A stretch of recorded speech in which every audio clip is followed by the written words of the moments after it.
ভক্তি থাকে না গীতা পাঠে মঙ্গল হবে না। গীতা পাঠে আসতে গেলে কি শ্রদ্ধা থাকতে হবে, ভক্তি থাকতে হবে। যখন শ্রদ্ধা ভক্তি দিয়ে কোনো ভাগ্যবান জীব, কোনো ভক্ত গীতা পাঠ শ্রবণ করে, তৎক্ষণাৎ সে ভগবত ধামে প্রবেশ করে। তৎক্ষণাৎ সে ভগবত ধামে প্রবেশ করে। সেটা কোথায় বলেছেন? মুষ্ক যুগে 63 শ্লোকে পরমেশ্বর ভগবান শ্রীকৃষ্ণ অর্জুনকে বলছেন। অর্জুন বলছে, কৃষ্ণ তুমি এখন আমাকে সবিস্তারে বলতে পারো। হ্যাঁ, ভক্তের করুণায় ভগবানের মুখনিত বাণী শ্রবণ করে অর্জুন বলছে, প্রভু এখন তুমি আমাকে সবিস্তারে বর্ণনা করো, এখন আমি শুনবো, আমি শোনার ইচ্ছুক। ভগবান কি হচ্ছেন? ডাক্তার, আর অর্জুন হচ্ছে রুগী। হ্যাঁ, অর্জুন, ভগবান শ্রীকৃষ্ণ প্রেসক্রিপশন দিচ্ছেন অর্জুনকে, কোন ওষুধ খেলে তার কোন রোগটা ভালো হবে সংসারে। অর্জুন আবার প্রশ্ন করছে, হে গোবিন্দ, বলো কোন কোন বিবিধ আকৃতির মাধ্যমে আমি তোমাকে চিন্তা করব? তুমি বলো আমি কোন কোন বিবিধ আকৃতির মাধ্যমে আমি তোমার চিন্তা করব? হ্যাঁ, কিভাবে আমি চিন্তা করব বলতে পারো? ভগবান শ্রীকৃষ্ণ বলছেন, হে অর্জুন, মন আমার প্রতি দাও, মন মনা ভব, মনটা আমার প্রতি দাও। দেখবেন তো দেবদেবীর ছবি আপনারা দেখেছেন, ওইভাবে তোমাকে আশীর্বাদ করছে। গোপালের ছবি দেখছেন, ওইভাবে হাতটা মিলিয়ে আছে। কিসের জন্য? ভক্ত তুমি আমাকে মনটা দাও, তোমার কাছে আমি ফল ফুল চাই না, মনটা তোমা আমাকে দাও। হ্যাঁ, আর দেবদেবী দেখবেন ওইভাবে তোমাকে আশীর্বাদ করছে। আর ভগবানের প্রত্যেকটা ছবির মধ্যে দেখবে ভগবান তোমার কাছে কিছু চাচ্ছে। কি চাচ্ছে ভগবান? কি মনটা তোমার কাছে চাচ্ছে, মনটা আত্মনিবেদন করো। প্রথম হচ্ছে শ্রবণ, নববিধা ভক্তির মধ্যে শ্রবণ। শ্রবণ করতে হবে, শ্রবণ করে বুঝতে হবে, তারপরে কীর্তন, তারপরে অর্চন, তারপরে বন্দন। হ্যাঁ, বুঝতে পারছো? তাহলে ভগবান এখানে শ্রীকৃষ্ণ অর্জুনকে বলছেন এটা গোপনীয় জ্ঞান। ভক্ত ছাড়া কেউ বুঝে না। বুঝতে পারছো? সবাই কিন্তু এই জ্ঞানের কথা জানে না, ভক্ত না ছাড়া জানে না। হ্যাঁ, ভক্ত না ছাড়া ভগবান সেটা প্রকাশ করেন না।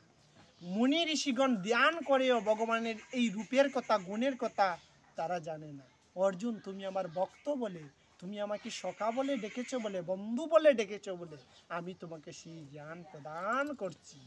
বুঝতে পারছো? ভগবানের সাথে সম্পর্ক রাখলে কি হয়? হ্যাঁ, অর্জুন হচ্ছে আমাদের মতন কিন্তু মানুষ। হ্যাঁ, মানুষ হয়েও ভগবানের সাথে সঙ্গ করছে, ভগবানের কথা শ্রবণ করছে। হ্যাঁ, ভগবান তাকে জ্ঞান প্রদান করছে।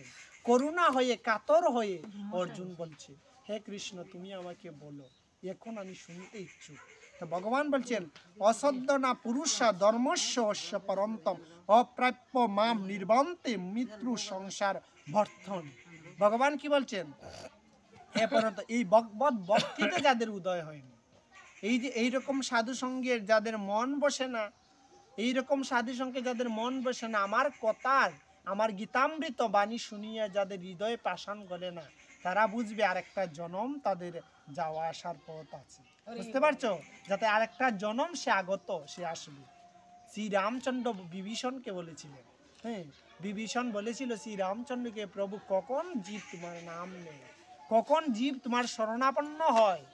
পরমেশ্বর ভগবান শ্রী রামচন্দ্র বলেছিলেন, যখন তার ত্রিতাপ জ্বালাটা শেষ হয়ে যাচ্ছে, সে আমার কাছে আসছে, তখন সে ঠাকুর করে যাবে, হা কৃষ্ণ বলে কাঁদবে, ভক্ত সঙ্গ করবে, তখনই যাতে তার আর পুনর্জন্ম হবে। বুঝতে পারছো? শ্রীরামচন্দ্র আবার শ্রীকৃষ্ণ ভগবান এখানে আবার বলছেন, ভগবান পরমেশ্বর ভগবান শ্রীকৃষ্ণ আবার অর্জুনকে এখানে আবার বলছেন, ভগবত ভক্তিতে যাদের শ্রদ্ধা উদিত হয়নি, তারা আমাকে লাভ করতে পারে না। তারা এই জড় জগতের জন্ম মৃত্যুর পথে ফিরে আসে, যাওয়া আসা করে। হ্যাঁ, বুঝতে পারছো? আমরা এমনও মানুষ আছি বলি মরার পরে সব শেষ। হ্যাঁ, মরার পরে সব শেষ। বৃদ্ধ বয়সে যতদিন করোনার ধন উপার্জন, ততদিন তাকে নিজ পরিজন। পরে যখন জীর্ণ হয় দেহ, দেখেও জিজ্ঞাসিবে না কে হয়। জিজ্ঞাসিবে 3 দিন বিছানায় পড়ে থাকো, দ্বারে দি সন্তান দাবি আমার, আপনার ডাক শুনবে না। বুঝতে পারছো? আপনার ডাক শুনবে না। এই সময়টুকু তো ভগবানের জন্য ডাকতে, যেই সময়টুকু সন্তানকে দিয়েছ, এই সময়টুকু তো ভগবানকে দিতে, ওই সময়ে তোমাকে আর সন্তানকে ডাকতে হতো না। হ্যাঁ, দেখবেন তো মানুষের বিছানায় থাকতে থাকতে মাংস পর্যন্ত পচে যায়, তার মতন আর কষ্ট জগতে আর কেউ আছে? হ্যাঁ, মাংস পর্যন্ত শরীরে পড়ে যায়, কিন্তু তার মৃত্যু হয় না। কিসের জন্য হয় না? ভগবানকে ডাকার তার সময় ছিল না। এখন ভগবানকে ডাকছে, ভগবানও তার ডাক শুনছে না। হ্যাঁ, শুনবে না। ভগবান বলেছেন, ভগবানের বিচার কিন্তু সোজা বিচার, সঠিক বিচার। ভগবান বলছেন তুমি আমাকে চাও, আমি তোমাকে চাবো। তুমি আমারে না চাও, আমি তোমারে না চাইব। তুমি আমাকে চাইতে হবে, সময়ে চাইতে হবে, ভক্তি শক্তি থাকতে করতে হবে। সময় গেলে চলবে না। বমর কি বলছে জানেন? হ্যাঁ, সূর্য ওঠার আগে তুই গোবিন্দের সেবায় লেগে যা। বুঝতে পারছো কথাগুলা? এটা কোথায় জানো? শ্রীমদ্ ভাগবতে রাসলীলা বলছে সূর্য ওঠার আগে তুই গোবিন্দের সেবায় লাগ।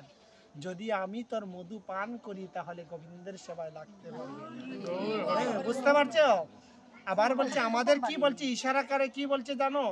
যে এই সময়টা গোবিন্দের সেবায় লাগ।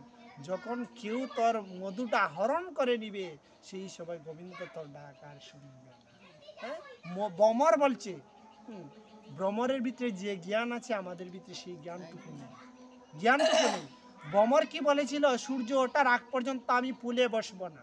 হ্যাঁ, যখন সূর্য প্রভাত হয়ে যে ব্রহ্মমুহূর্ত শেষ হয়ে যাবে তখন আমি ফুলে মধু আহরণ করিব। হ্যাঁ, আমি আহরণ করিব সেই সময়, কিন্তু এর আগ পর্যন্ত আমি ধরব না।